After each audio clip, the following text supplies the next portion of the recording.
Національний український інтерес має бути врахований. President Volodymyr Zelensky said on Friday that Ukraine faced losing its dignity and freedom or the support of the United States over its 28-point peace plan. The U.S. plan endorses key Russian demands, and President Donald Trump told Fox News Radio that Ukraine should agree to it by Thursday.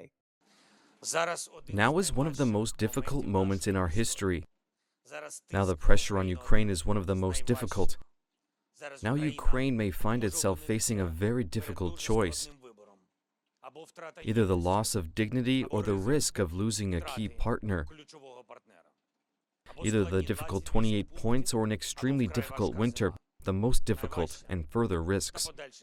Two sources who spoke to Reuters on the condition of anonymity said the U.S. threatened to cut off intelligence sharing and weapons supplies for Ukraine if it does not accept the deal. A senior U.S. official later said it was not accurate to say the U.S. threatened to withhold intelligence. The White House did not immediately respond to a request for comment. Three sources later told Reuters that Ukraine was working on a counterproposal to the 28-point plan with Britain, France, and Germany.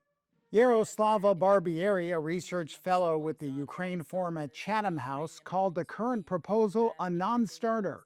First of all, the idea that Ukraine would have to concede territory that Russia currently doesn't hold, particularly in the Donetsk region, is unacceptable, is really a non-starter. And it's important to remind audiences of the fact that Russia has not been able to occupy the entirety of the Donbass region, losing thousands of people for over 10 years now.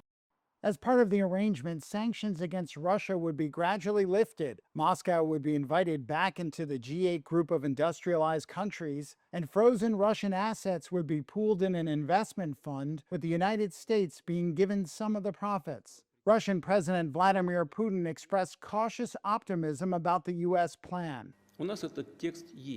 We have this text. We received it through existing channels of communication with the U.S. administration. I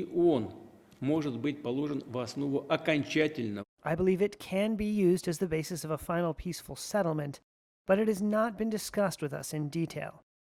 And I can guess why. The reason is the same. The U.S. administration has so far failed to secure Ukraine's consent. Ukraine is against it. The acceleration in U.S. diplomacy comes at a time when Ukrainian troops are on the back foot on the battlefield, and Ukraine has acknowledged Russia is advancing.